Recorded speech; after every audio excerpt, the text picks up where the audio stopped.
할렐루야, 바이블 프로젝트 네 번째 에피소드 노래하며 떠나는 여행에 오신 것을 환영합니다. 오늘은 아가서 1장부터 4장까지 묵상을 할 텐데요. 오늘 아침에 우리에게 부어주실 하나님의 은혜를 또 기대하면서 말씀 속으로 다 같이 들어가도록 하겠습니다. 아가서 1장 2절 또 4장 5절을 보면 노골적인 성적 묘사, 또 관능적, 육감적 설명, 그리고 진한 남녀의 감정 표현 때문에 사람들을 적잖이 당황시킵니다. 어떤 해석자들은 아가서를 기독교판 남녀 상렬지사와 같은 책이라고 말하기도 합니다. 저도 고등학교 시절에 처음 아가서를 읽었을 때 무척 당황했던 적이 있습니다. 성경책에 이런 내용이 있다니 하면서요. 이런 이유들로 인해서 유대인들은 30세 이전에 아가서를 못 읽게 한다고 합니다. 그래서 내용의 적나라함 때문에 처음엔 하나님의 말씀인 성경, 즉 정경으로 받아들일 수 있는가에 대한 논란이 또 많이 있었습니다. 아가서는 솔로몬이 자신의 1005편의 노래 중에 하나로 젊은 시절에 지어졌다고 알려져 있습니다. 하지만 실제 사랑 이야기인지조차 확실하지는 않습니다. 아가서는 히브리어로 쉬르핫 사람이라고 하는데요. 이는 노래 중에 노래, 가장 위대한 노래라는 뜻입니다. 우리말로는 아름다운 노래라는 의미로 아가서라고 했습니다.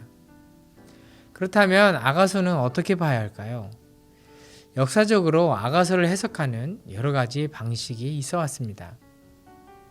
첫 번째는 어떤 표현을 문자적으로 이해하지 않고 또 영적인 것을 이해하고 해석하는 알레고리적인 방식으로 해석을 해보면요.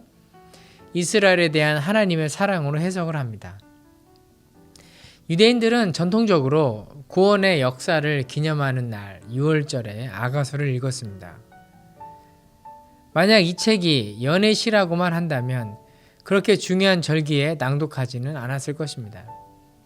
이스라엘 백성들은 잠언을 성전의 뜰에 비유하고 전도서는 성전 안의 성소에, 그리고 아가서를 성전에서 가장 중요한 지성소에 비유합니다. 초기 기독교 신학자들은 알레고리적으로 또 아가서를 해석하였습니다. 솔로몬과 술람미 여인은 그리스도와 교회를 상징한다고 하였습니다. 19세기까지 가장 인기 있는 해석이었겠죠. 아가서의 남녀 간의 사랑을 신약시대에 와서는요, 그리스도와 교회의 모험이라고 보았습니다. 개신교들에게 있어서 가장 편안한 해석이었을 것입니다. 어떤 학자들은 아가서를 장례식에서 사용했을 것이라고 보기도 합니다. 그런가 하면 아가서를 남녀 간의 자연스러운 사랑의 이야기를 보고 결혼의 아름다움과 성스러움을 담은 연애의 시로 보기도 합니다. 그러나 남녀의 사랑을 노래한 책으로만 아가서를 이해하려고만 한다면 구태여 성경에 들어갈 이유는 없을 것입니다.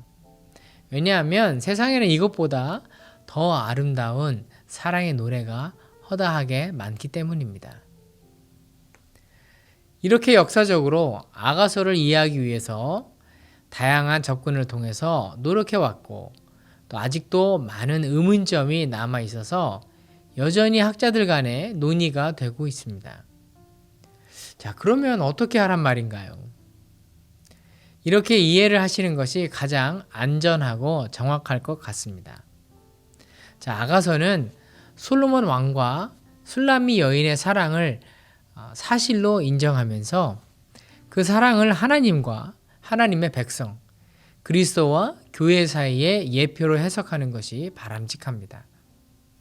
그리고 아가서는 또 부부지간에 있는 사랑의 아름다움과 숭고함을 인정하면서 하나님에 대한 우리의 사랑이 어떠해야 하는지를 일깨워주는 책인 것입니다. 오늘 1장부터 4장까지 읽으실 때 이런 지식을 갖고 읽으시면 좋을 것 같습니다. 그리고 제가 오늘 각 장의 해석을 전처럼 드리기보다는 오늘은 제가 묵상을 돕는 질문을 드리겠습니다. 이 질문에 답을 하시면서 묵상하시고 또 적용을 하시면 훨씬 깊은 은혜가 있으시리라 생각합니다. 자, 첫 번째 제목입니다. 묵상 질문입니다. 예수 그리스도를 어떻게 만나셨습니까? 그리스도 예수를 가장 간절하게 찾았던 때는 언제이셨습니까? 두 번째, 당신은 당신의 배우자와 당신의 가족을 또 함께 살게 하신 사람들을 어떻게 배려하며 존중하고 계십니까? 또 상대에게서 가장 배려받고 또 존중받았다고 여겨졌던 때는 언제였습니까? 세 번째입니다. 성경은 우리를 그리스도의 신부이며 그리스도의 향기라고 말씀하십니다. 당신은 그리스도의 신부로서 어떤 향기를 뿜어내고 있습니까? 만약 그렇지 못하다면 그 이유는 무엇일까요? 네 번째, 오늘도 주님 안에서 그리스도의 신부로 만들어져 가기 위해서 무엇을 결단하시겠습니까? 자, 이상 네 가지 묵상 질문을 드렸는데요. 보시면서 또 묵상해 보시고 보시면서 또 묵상해 보시면 은혜가 있을 것 같습니다. 다 같이 기도하시겠습니다. 하나님 아버지, 오늘도 말씀을 통해서 솔로몬 왕과 또 술람미 여인의 이야기를 통해서 주님과 우리와의 관계가 어떠해야 하는지를 묵상하게 해주셔서 감사합니다. 술람미 여인이 사랑하는 사람을 꿈에서라도 만나기 위해서 찾아다니는 것처럼 우리도 주님을 그렇게 간절하게 찾는 신앙생활을 할 수 있도록 도와주옵소서. 또한 술람미 여인이